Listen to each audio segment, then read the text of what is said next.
I'm Wafa Lango and welcome you all in Grammar in Detail. Part 2, the usages of present continuous tense we will be discussing. So let's begin the first usage.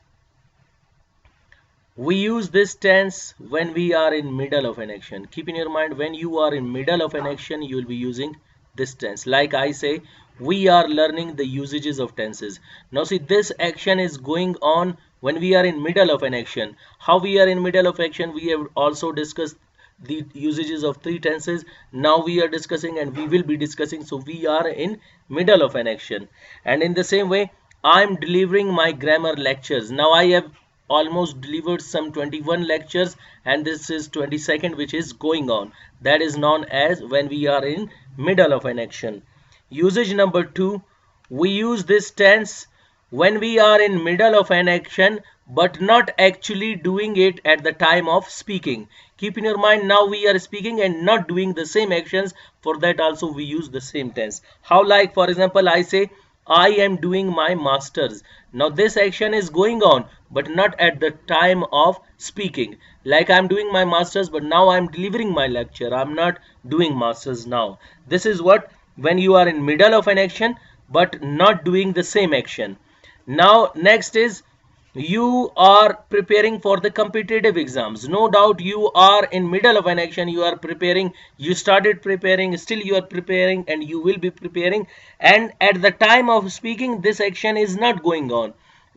Now see, we use this tense for those actions when we are in middle of actions but not actually doing it at the time of speaking. Now at the time of speaking you are listening to my lecture, you are not preparing for the competitive exam. This is what you are in middle of an action but not doing it at the time of speaking. And usage number 3, we use this tense to talk about changing situations which are very long lasting. There are some actions which will take a lot of time to be done but they are still continued. How like we say everyone is struggling for its future.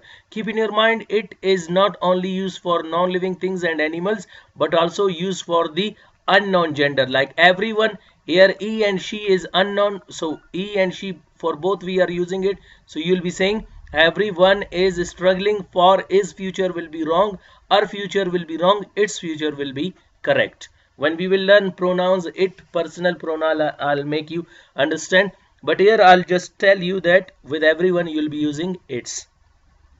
Like I say, everyone is struggling for its future. Now here it is very long lasting. You start your struggling when you come to know that what I am going to do for the future, and you will keep doing and you will struggle for it, and that is very long lasting. Now see, you are struggling for your future for how many long time? You have started it maybe 10 years before, 20 years before, 45 years before, whatever, but you have intended I am going to do it until death. That is called struggling, and that is very long lasting action.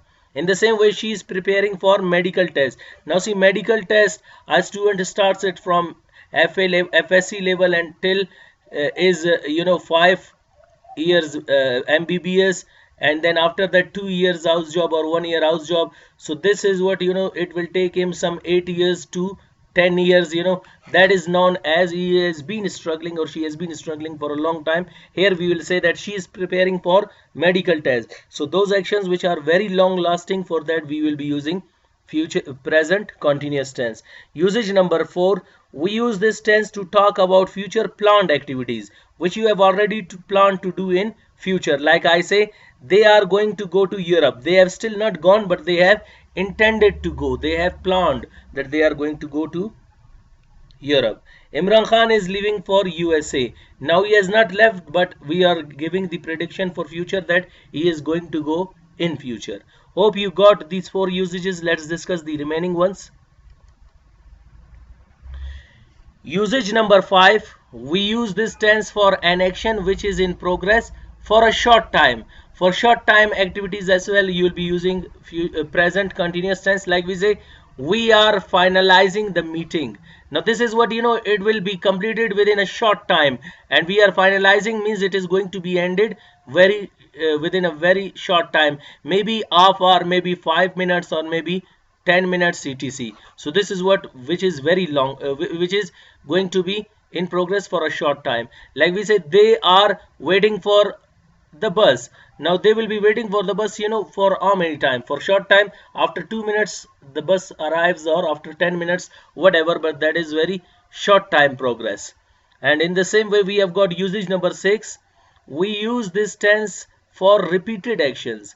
Now those actions which we do time and again, like we say, you are forgetting the keys again. A person has got the habit, wherever he sits, he keeps his keys at the same spot. Like, this key he keeps at the same spot and he forgets it everywhere. So this is what we say, you are forgetting the keys again. And there he forgets it everywhere. He has got this repeated action, he is habitual or used to of. Now in the same way, he is again making noise. He is compelled doing this, and this is what repeated action he will do, whether how much you tell him or advise him, but he will never act upon. Usage number 7. We use this tense in conditional sentences. You will be using them in conditional sentences, and this will be the usage number 4, that is known as mixed conditional sentences. We will be discussing them as we started them. If they are coming, we will wait for them. If the condition is that if they are coming, so we will wait them. Otherwise, if they are not coming, we will not wait and will go for our activities, etc. In the same way, if you are speaking Urdu in class, I will find you. If you are speaking Urdu in class, that is known as mixed conditional sentence, where you are using the continuous tense and future indefinite tense. So if you are speaking in Urdu, if you are speaking Urdu in class, I will find you. And next is usage number 8. There are some verbs which are not used in this tense. Why we don't use? There are some verbs which you are not going to use in this tense, because they have their certain meanings. There are some verbs, they've got their certain meanings. You are not going to use them in continuous tense.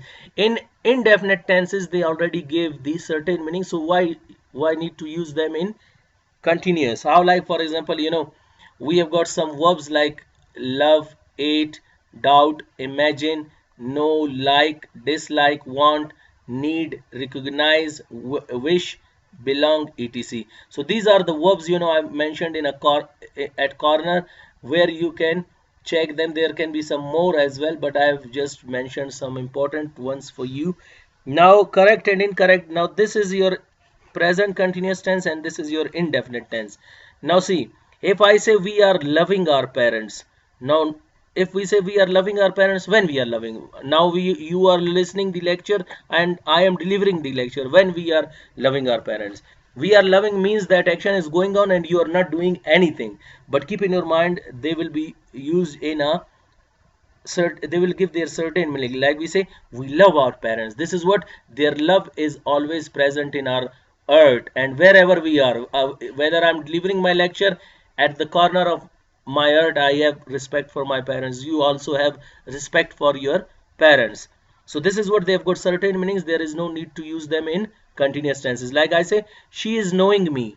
Now if we say she is knowing me, now maybe she has lost his mentality approach and now she is going to come that yes, who is he? That is what you will say, that she knows me, and this is what it gives certain meaning. There is no need to use ing form.